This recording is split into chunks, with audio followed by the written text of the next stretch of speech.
Karibu Tabora, karibu Toronto. Niwashukuru wote wananchi wote wa mkoa Tabora kwa jinsi mlivyojitoa na jinsi mlivyohudhuria kwa wingi katika ibada hii ya kumwombea ndugu yetu Richard Yabwao. Tunawashukuruni sana sana sana. Lakini pia tunasema jeshi la polisi tumejifunza mambo makubwa hapa Tabora. Tumejifunza thamani ya ushirikiano, na naamini kwa waandishi wa habari mnaoonyesha Watanzania wenzetu huko nje au mikoa mingine na duniani kote, kuna kitu kikubwa wamejifunza: ushirikiano, mahusiano mazuri. Ni jambo jema sana, na sisi jeshi la polisi tunaamini, Mheshimiwa Mkuu wa Mkoa, huu mkoa ambao sisi tumehudumu jeshi la polisi kwa muda mrefu, tunaujua uhalifu wake ulivyokuwa. Sasa hivi umetulia. Zamani uhamisho ukitoka, mtu akikwambia kuna uhamisho, unauliza kwanza Tabora anaenda nani? Lakini Mkuu wa Mkoa, ushirikiano ambao umeutengeneza kati ya wananchi, jeshi la polisi, viongozi wa dini, umeendelea kuifanya Tabora kuendelea kuwa salama na shwari. Tumejifunza, lakini si jeshi la polisi tunatoa shukrani, tumejifunza thamani ya upendo. Thamani ya upendo inawakutanisha watu wengi kama hivi. Kwa hiyo ndugu zangu, sisi tuliotoka makao makuu tukaja hapa, tumeendelea kujifunza nini thamani ya upendo. Ndugu yetu aliyelala hapa tumemkusanyikia hivi kwa sababu alionyesha thamani ya upendo. Na sisi tukirudi majumbani mwetu, kwenye mitaa yetu, kwenye nyumba zetu za makanisa, misikiti, tuendelee kuonyesha thamani ya upendo. Lakini niseme pia, ndugu zangu waombolezaji wenzangu, kifo kinavyotokea, kifo chochote kina funzo, kama sio mawili matatu, mojawapo linatukumbusha kwamba lazima kila mmoja atakufa.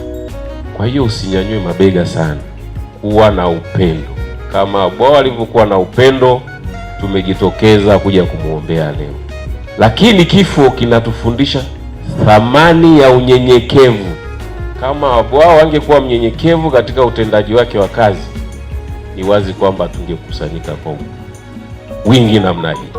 Lakini kifo kinatukumbusha kwamba tukusanyike, tuje kusikia neno la Mungu. Tumesikia heri 8 hapa, na naamini kila mmoja kuna kitu amekibeba pale.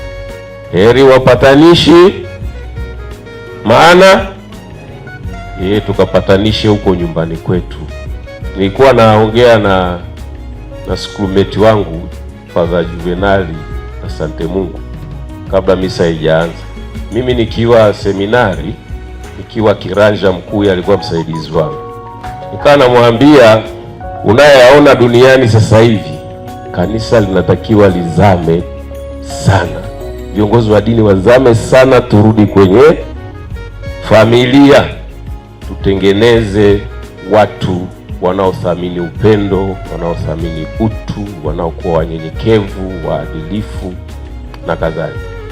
Wazazi wenzangu, turudi kwenye familia zetu, tutengeneze vitu, tutengeneze makamanda kama huyu alilala hapa.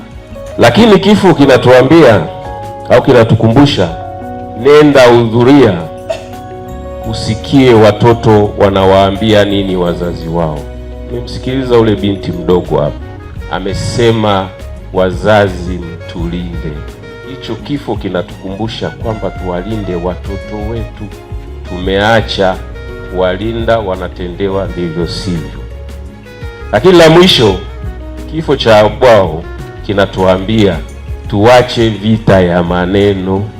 Inasambaratisha dunia, inasambaratisha mitaa, inasambaratisha vijiji, kata na familia.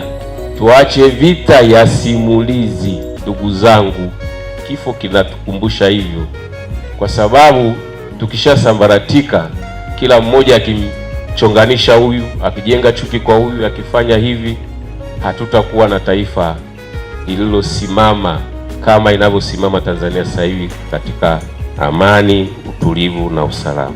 Mheshimiwa Mkuu wa Mkoa, nakushukuru sana kwa ushirikiano, kwa kazi kubwa mliofanya, kwa kutuheshimisha jeshi la polisi. Sisi wenyewe hatungeweza, mmetuonyesha na tumejifunza na tutaendelea kujifunza kwenu, na haya tuliyojifunza tutaenda kuyasambaza sehemu nyingine ili amani iweze kuendelea kutawala ndani ya taifa letu. Asanteni sana kwa kunisikiliza. Raha ya milele umpe Bwana, na mwanga wa milele umwangaze. Apumzike kwa amani. Asanteni sana. Karibu Tabora, karibu Toronto.